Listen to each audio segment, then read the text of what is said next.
மக்களே அனைவருக்கும் வணக்கம். ஸோ இந்த வீடியோ எதற்கானது அப்படின்னா, ஸோ நீங்க வந்து நிறைய பேர் வந்து ஐபிஎஸ் கிளர்க் எக்ஸாம்ஸ் முடிச்சிருப்பீங்க. ஸோ மெயின்ஸ் எக்ஸாம் படிச்சுட்டு இருக்கேன், இல்லை வந்து நான் வந்து இந்த அடுத்து வர எஸ்பிஐக்கு ப்ரிப்பேர் பண்ணிட்டு இருக்கேன். இல்லை சார், நான் இப்போ இந்த எக்ஸாம் அப்போ தான் வந்து எனக்கு ஒரு கிளாரிட்டியே கிடைச்சிச்சு. ஸோ இந்த மாதிரி தான் எக்ஸாம்ஸ் இருக்கும். ஸோ இனிமேல் தான் ஃப்ரெஷ்ஷாகவே ஸ்டார்ட் பண்ண போறேன், சும்மா எழுதி பார்த்துருக்கேன்.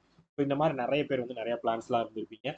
ஸோ உங்க எல்லாருக்குமான வீடியோ தான் இந்த வீடியோ. ஸோ இந்த வீடியோவில் என்ன சொல்ல போறேன் அப்படின்னு பார்த்தீங்க அப்படின்னா, நீங்க என்ன படிக்க போறீங்க, எப்படி படிக்கணும், சரியா எப்படி ஸ்டார்ட் பண்ணணும், இல்லை நீங்க நடுவில் வந்து நிற்கிறேன் இது கன்ஃபியூஷன் இருக்கீங்கன்னா அதை எப்படி சரி பண்ணணும் அப்படின்றத நான் சொல்ல போறேன். ஸோ வீடியோ ஃபுல்லாக பாருங்க, வீடியோ ஸ்கிப் பண்ணாம, சரியா? ஸோ அதற்கு முன்னாடி உங்களுக்கு ராயல் பாஸ் வீடியோ கோர்ஸ் தேவைப்படுனா பர்ச்சேஸ் பண்ணுற லிங்க் டிஸ்கிரிப்ஷனில் வச்சிருக்கேன், பர்ச்சேஸ் பண்ணி யூஸ் பண்ணிங்க, சரியா? ஸோ அதை எப்படி பர்ச்சேஸ் பண்ணணும்னு காமிச்சிடறேன். ஸோ கூகுளில் போய் crackvithjack.com சர்ச் பண்ணுங்க, உங்களோட வெப்சைட் வந்துடும். ஸோ இங்கே மேலே ராயல் பாஸ்னு ஒரு விஷயம் இருக்கா, ஸோ இதை கிளிக் பண்ணிங்கனாலும் டேரக்டாக உங்களுக்கு இந்த பேஜுக்குள்ள தான் வரும். ஸோ 12 மந்த்ஸ்க்கு ட்ரிபிள் 9 ஆஃபர் போயிட்டு இருக்கியா, ஸோ ஆஃபர் க்ளோஸ் ஆக போகுது.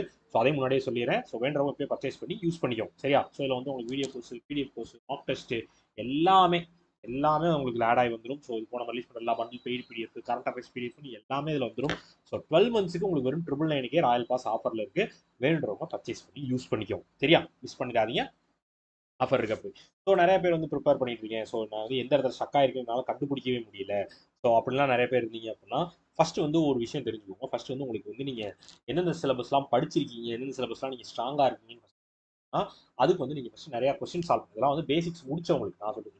பேசிக்ஸ் முடியலையா, எதுவுமே பண்ணாதீங்க, அப்படியே எல்லாத்தையும் நீங்க பண்ண வேலையெல்லாம் நிப்பாட்டிட்டு பேசிக்ஸை ஃபர்ஸ்ட் முடிச்சிருங்க. பேசிக்ஸ்ல ரீசனிங், ஆப்டி, இங்கிலீஷ்க்கான பேசிக்ஸை ஃபர்ஸ்ட் முடிங்க. ஸோ அது முடிச்சிங்கன்னா தான் உங்களுக்கு வந்து ஒரு கிளாரிட்டியே கிடைக்கும். சரி, நம்ம இந்த டாப்பிக்லாம் இருக்கு, இந்த டாப்பிக்லாம் நம்ம படிச்சிருக்கோம், இந்த டாப்பிக்லாம் படிக்கல, இந்த டாப்பிக்ல வீக்கா இருக்கும் அப்படின்னு கண்டுபிடிக்கிறது உங்களுக்கு பேசிக்ஸ் தெரியும், சரியா? ஸோ அந்த பேசிக்ஸை ஃபர்ஸ்ட் படிச்சுக்கோங்க. ஸோ நீங்க டாபிக் வீக்கா இருக்கிறது எப்படி கண்டுபிடிக்கலாம் அப்படின்னா, ஸோ ஒரு டாபிக் கொஸ்டினை உங்களால வந்து அப்ரோச்சே பண்ண முடியல அப்படின்னா அந்த டாப்பிக்கே உங்களுக்கு தெரியலன்னு அர்த்தம். இல்லை அந்த டாபிக் நான் ரொம்ப ஸ்லோவாக இருக்கேன் அப்படின்னா அந்த டாபிக் உங்களுக்கு ப்ராக்டிஸ் தேவைன்னு அர்த்தம். இல்லைனா உங்களுக்கு நார்மலாக டாபிக் வருதுன்னா பிரச்சனை இல்லை. அடுத்தது புது கொஸ்டினாக வரப்போ டென்ஷனில் விடுறேன் அப்படின்னா நீங்கள் குறைக்க வேண்டியது டாபிக் பிரச்சனை கிடையாது, உங்கள் டென்ஷன், சரியா? அதுதான் பண்ணணும். ஸோ இல்லை சார், நான் வந்து ஃப்ரெஷ்ஷாக ஸ்டார்ட் பண்ணியிருக்கேன்னா ஃப்ரெஷ்ஷாக ஸ்டார்ட் பண்ணவங்களுக்கு ஒரே ரூல் தான், ஃபஸ்ட்டு பேசிக்ஸ் முடிக்கணும். ஸோ அதுக்கு முன்னாடி பேசிக்ஸ் லெவலுக்கான ப்ராக்டிஸ் பண்ணணும். ஸோ அதை ப்ராக்டிஸில் ஸ்ட்ராங் பண்ணதுக்கு அப்புறமேட்டு மார்க் டெஸ்ட் பக்கம் போகணும். ஸோ இந்த மாதிரி தான் நீங்கள் பண்ணணும். ஸோ நீங்கள் கிராக் ஜாக்லேருந்து படிக்கிறீங்கன்னா வீடியோ கோர்ஸில் படிச்சிக்கலாம் பேசிக்ஸை. ஸோ பிடிஎஃப் கோர்ஸில் நீங்கள் ப்ராக்டிஸ் பண்ணிக்கலாம். கிட்டத்தட்ட tons and tons of questions உங்களுக்கு அவைலபிளாக இருக்கும். அந்த கொஸ்டின்லாம் எடுத்து நீங்கள் டாபிக் வைஸாக செக்ஷன் வைஸாவோ இல்லை films level, mains level, beginners level எந்த மாதிரி வேணாலும் கொஸ்டின்ஸ் அதில் இருக்கும். அதை எடுத்து நீங்கள் சால்வ் பண்ணி ப்ராக்டிஸ் பண்ணிக்கலாம். அதுக்கப்புறம் மார்க் டெஸ்ட் இருக்குது, ஸோ மார்க் டெஸ்ட் யூஸ் பண்ணிக்கலாம். ஸோ இந்த மாதிரி ஓவராலாக நீங்கள் ப்ரிப்பேர் பண்ணுறது இப்படி தான் பண்ணணும். 3 ஸ்டெப்பு தான்: பேசிக்ஸு, ப்ராக்டிஸு, மார்க் டெஸ்ட்டு.